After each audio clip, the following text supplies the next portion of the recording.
My name is Sumit. I'm Master PSRS student, that is Erasmus Mundus Joint Master's Degree Photonics for Security, Reliability and Safety. I'm one student. I'm doing my internship at Laboratory Herbert Curia under the supervision of Professor Nathalie Datus and doctoral student Nicholas Dolos. During my internship, I'm studying the sensitivity analysis of laser parameters for the color generation on silver titanium dioxide nanocomposite film. On your left side of the screen, you can see a typical setup we are using for inscribing our images and the laser pixels on thin films. And on the right side, you can see the typical thin film which is deposited on the glass substrate. So what is the objective of our study? So to improve the existing method of qualitative analysis by doing parametric analysis of pixels for laser inscribed color images. Here on the top left bottom, you see that there is a typical image in which we inscribe the laser dots, and these are typical 1 pixel per dot geometry. And we are varying our different laser parameters like our frequency, focus, power, and exposure time. So each dot have its unique 4 laser parameters. So this is a microscoped image of the matrix you can see below. It is a half-tone matrix, and in this half-tone matrix, I will explain what is basically it is. So on the diagonal, you can see there are primaries. These primaries are the squares, and each square is inscribed with one type of laser dot. Why we are why we are repeating one dot many times in a square? Because for one dot, it is not possible to see its color effect. So we have to repeat it many times, and we have these primaries, and we have limited number of primaries because we have limited number of laser parameters. And why we are doing this half toning? Because we have in our color image, we have a lot of images and we have to reproduce the colors. So in this half tone, if I take this matrix and this matrix, so I'm using the dithering technique. So 50% pixels from this type and 50% from this type, and I'm getting this color primary.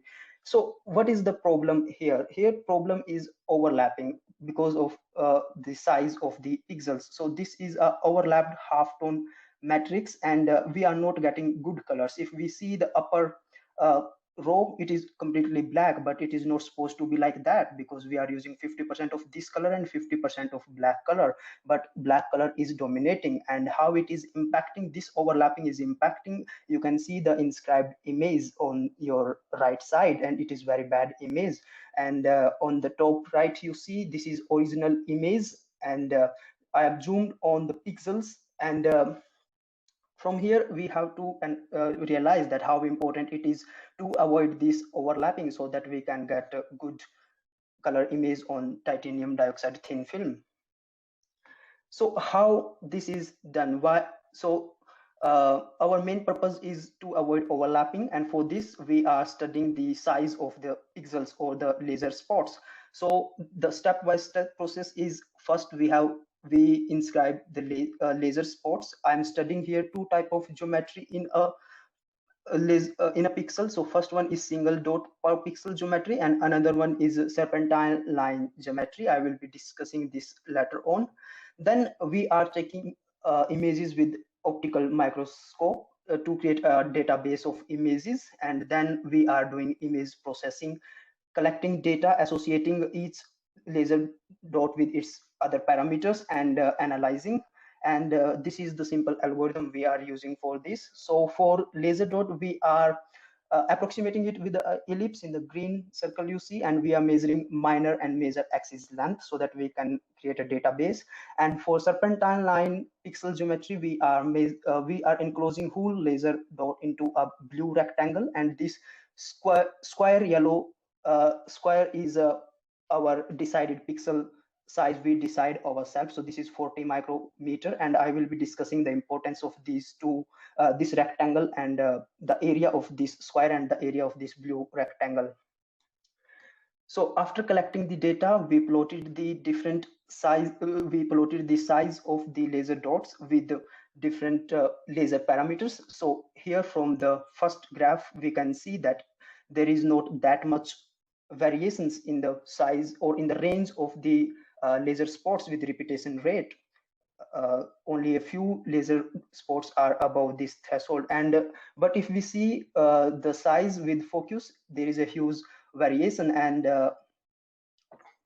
so from this, and we analyze that we will take the focus 12.1, on which we have note that we have this range of the pixel size. And I'm also showing here the power versus measure axis, or the size, for two different focuses. And why we select 12.1, it can be clear from this graph, where we can see that we have significant number of laser dot even at higher powers, but these are missing here because I manually removed those laser points, which are not good and bad for our image inscriptions. So that's why I will be taking 12.1, and the threshold is 80 micrometer, we decide, and we will be varying other sizes as well.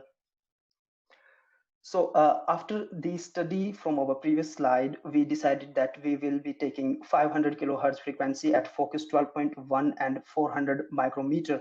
So here we inscribed the different squares, and each square corresponds to one laser spot. So that laser spot is repeated many times in this square, because as I mentioned, it is not possible to observe the color related to that laser spot. So when we decide our pixel size will be 80 micrometer, and our square size, this square size is 400 micrometer. So we have around 25 pixels in one square. So most of the part of the square is empty, and we are not getting color, and mostly there is background also. So we have very small color gamut. So as we decrease the size of the pixel, square size is constant, so we have more number of pixels per square, and we are getting colors, and the gamut size is increasing, and similarly for 40 micrometer. So now, as the color gamut is increased, but as I discussed in my initial slides, that overlapping is a very big problem. So these red rectangles you see on these squares, they are discarded because of their size, because the size is exceeding the 80 micrometer here, and it is exceeding 60 micrometer here. And although we are getting good colors, but we can't use it for image inscriptions, because maximum part of this whole matrix is discarded because of the size of 40 micrometer, and we will be getting very less gamut, and we will have a very bad half toning. So after studying all these drawbacks of the single dot per pixel, we decided to shift to the Serpentine line geometry pixels. And what is this geometry? Here you see again major parameters. I'm varying the interline distance dy. On your right side you can see a typical serpentine line pixels, how exactly it look like. So the laser starts scanning from here, go like this, and they are inclined at 45-degree angle. So each pixel is of this kind of geometry, and these are the major parameters for corresponding to each matrix. We have repetition rate, and we have interline distance, and minor parameters for each matrix, these are same. So we have power, and we have speed in this direction. So with each serpentine pixel, again we created our color squares. In each square we have many serpentine line geometry pixels, and we are getting colors. And here also we discarded all those pixels which are oversized, and this is based on the fraction of area. As I mentioned earlier, the area between the blue rectangle and the yellow square, and based on that we only keep good squares, and we created a color gamut, and we mapped our image. And you can see the quality of the image is enhanced with this type of pixel geometry, even after we removed the oversized pixels. So what is the perspective? What next? So this is what I did during my 1 month of internship at Lab Hubbard Curian. And next, my plan is to print the color image I got in the if you see in the previous slide, without half-tone error, thanks to the filtering we did, and applying this filtering to image multiplexing done in the research group. And if you want to learn more about multiplexing and the further work, please join the PhD pitch session tomorrow with doctoral student Nicola Delos. Thank you very much.